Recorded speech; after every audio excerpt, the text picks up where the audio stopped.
అలానే మిస్ఎస్ రావు.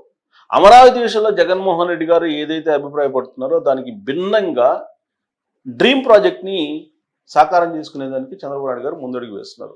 మరొక 40,000 ఎకరాలకు పైగా రైతుల నుంచి సమీకరించుకోవడానికి సిద్ధమవుతుంది ఆంధ్రప్రదేశ్ ప్రభుత్వం. దానికి సంబంధించి పట్టణాభివృద్ధి శాఖ మంత్రి నారాయణ గారు ఇప్పటికే ఆ అభిప్రాయాన్ని కూడా వ్యక్తం చేశారు.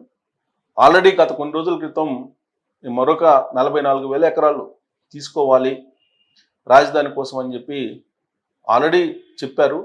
వాళ్ళకి చర్చనీయాంశమైంది. 33,000 ఎకరాలు ఇచ్చారు కదా రైతులు 2019కు ముందు. మరి ఆ 33,000 ఎకరాలు ఇచ్చినటువంటి రైతులకి న్యాయం చేశారంటే న్యాయం జరిగింది. ఎందుకంటే వాళ్ళకి ఆల్రెడీ ఇప్పుడు డెవలప్ చేసి ల్యాండ్స్ ఇస్తున్నారు. వాళ్ళకి హౌస్ సైట్స్ లేదా తర్వాత వాళ్ళకి ఇస్తాను అన్నటువంటి కమర్షియల్ ఫ్లాట్స్ ఇస్తున్నారు. వాళ్ళు లాభపడుతున్నారు. వాళ్ళకి వ్యవసాయ భూములు ఇచ్చిన కారణంగా వచ్చినటువంటి ప్రతిఫలం ఏంటని చూస్తూ ఉన్నారు పక్కన వాళ్ళు కూడా. అందుకే ఈ 44,000 ఎకరాలకు సంబంధించిన రైతులు కూడా స్వచ్ఛందంగా ముందుకు వచ్చి చంద్రబాబు నాయుడు గారికి ఈ భూములు ఇవ్వడానికి, ఆంధ్రప్రదేశ్ ప్రభుత్వానికి ఇవ్వడానికి సిద్ధమవుతున్నారు.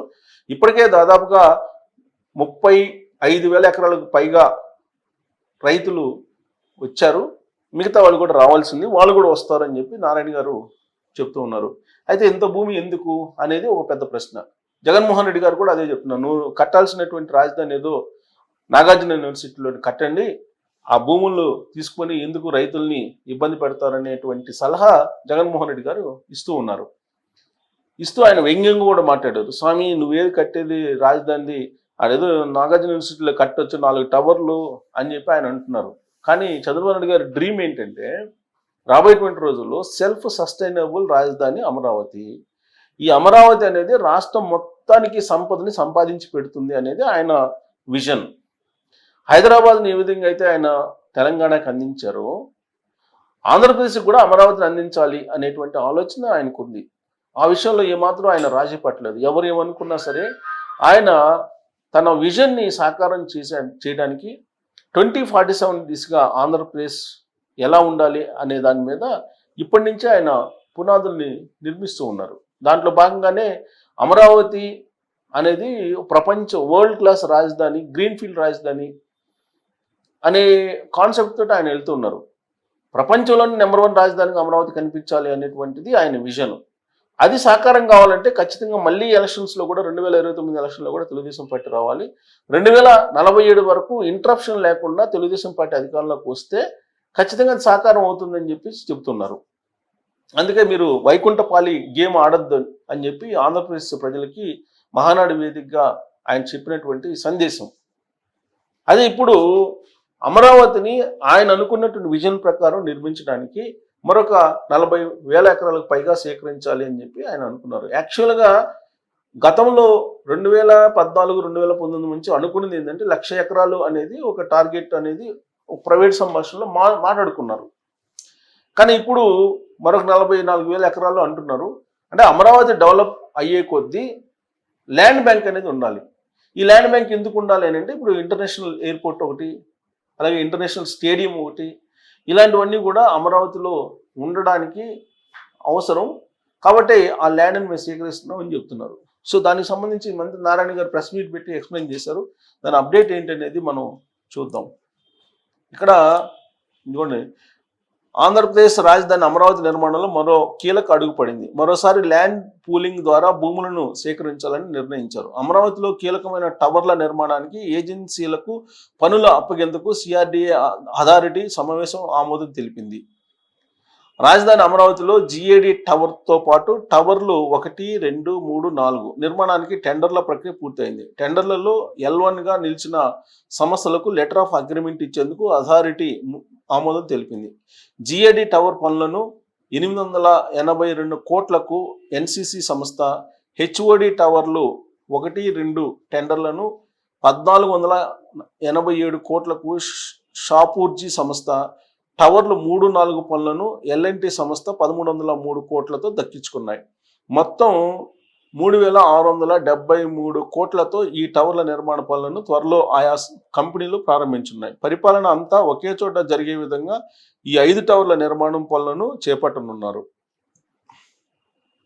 రెండో దశ ల్యాండ్ పూలింగ్. హైదరాబాద్లో నిర్మించిన శంషాబాద్ ఎయిర్పోర్ట్ తరహాలో అమరావతిలో 5,000 ఎకరాల అంతర్జాతీయ ఎయిర్పోర్ట్ను, 2,500 ఎకరాల్లో స్మార్ట్ ఇండస్ట్రీస్ కొరకు, మరో 2,500 ఎకరాల్లో అంతర్జాతీయ క్రీడా సిటీని నిర్మించేందుకు దాదాపు 10,000 ఎకరాల భూమి కావాల్సి ఉంది.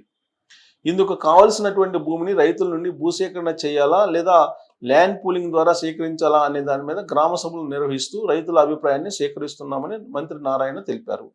ఈ గ్రామ సభలో రైతులు ల్యాండ్ పూలింగ్కే మొగ్గు చూపుతున్నారని, ఇప్పటికే దాదాపుగా 24,000 ఎకరాల భూమిని ల్యాండ్ పూలింగ్ ద్వారా ఇచ్చేందుకు పలువురు రైతులు ముందుకు వస్తున్నారు. ప్రభుత్వానికి 10,000 ఎకరాలు అవసరం కానుండగా రైతుల నుండి 40,000 ఎకరాలను ల్యాండ్ పూలింగ్ ద్వారా సేకరించున్నారు.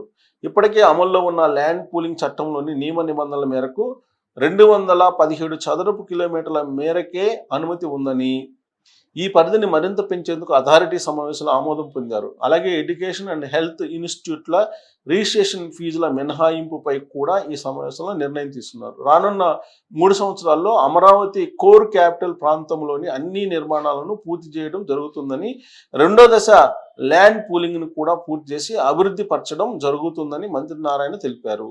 అమరావతి నిర్మాణంలో టెండర్లు ధరలు పెంచారని అనవసర ఆరోపణలు చేస్తున్నారని, 22 మంది చీఫ్ ఇంజనీర్ల కమిటీ నిర్ణయం మేరకు ధరలు ఖరారు చేశామని స్పష్టం చేశారు. ఇది లేటెస్ట్.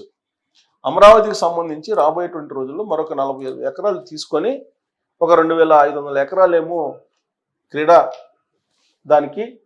క్రీడా సిటీ కోసం, మరొక 2,500 ఎకరాలేమో స్మార్ట్ సిటీల కోసం, అలాగే 10,000 ఎకరాలనేమో ఇంటర్నేషనల్ ఎయిర్పోర్ట్ అమరావతిలో ఉండడానికి, వెరసి 15,000 ఎకరాలు, 40,000 ఎకరాలు తీసుకుంటే కనుక మిగతా రైతులకి ఇవ్వాల్సినటువంటి ల్యాండ్ పూలింగ్ సంబంధించిన నిబంధనల ప్రకారం వాళ్ళకి ఇవ్వాల్సినటువంటి ఇది వాళ్ళకి ఇచ్చేసి అప్పుడు మిగిలేది 15,000 ఎకరాలే. సో కాబట్టి ఈ తరహాలో అమరావతిని డెవలప్ చేయాలని చెప్పి మంత్రి నారాయణ ఆల్రెడీ అనౌన్స్ చేశారు. ఇప్పటికే కోర్ క్యాపిటల్కి సంబంధించినటువంటి నిర్మాణాలు పూర్తి చేయడానికి టెండర్లు ఫైనల్ అయిపోయాయి. షాపూర్జీ, పల్లంజీ, అలాగే ఎల్ఎన్టీ ఈ కంపెనీలు ఆల్రెడీ ఆ టెండర్లను దక్కించుకొని నిర్మాణాలకు సిద్ధం అవుతున్నాయి. కరెక్ట్గా 2027 నాటికి ఈ రాజధాని నిర్మాణం పూర్తవుతుంది మొదటి దశ. ఇక రెండో దశ నిర్మాణాలు స్టార్ట్ అవుతాయి. ఇప్పుడు ల్యాండ్ పూలింగ్ తీసుకున్నటువంటి భూముల్ని ఈ టర్మ్లోనే రైతులకి ఇవ్వాలని కూడా నిర్ణయించుకున్నారు. అంటే ఎలాంటి ఆందోళన చెందాల్సిన అవసరం లేదు రైతులు అనేది. సో ఇప్పుడు ఆల్రెడీ 33,000 ఎకరాలే ఎందుకు అని చెప్పి ప్రశ్నిస్తున్నటువంటి జగన్మోహన్ రెడ్డి గారు ఇప్పుడు 40,000 ఎకరాలు భూముల్ని ఇవ్వడానికి రైతులు ముందుకు వస్తున్నారు కదా. మరి ఇప్పుడు జగన్మోహన్ రెడ్డి గారు ఎలాంటి నిర్ణయం తీసుకోబోతున్నారు?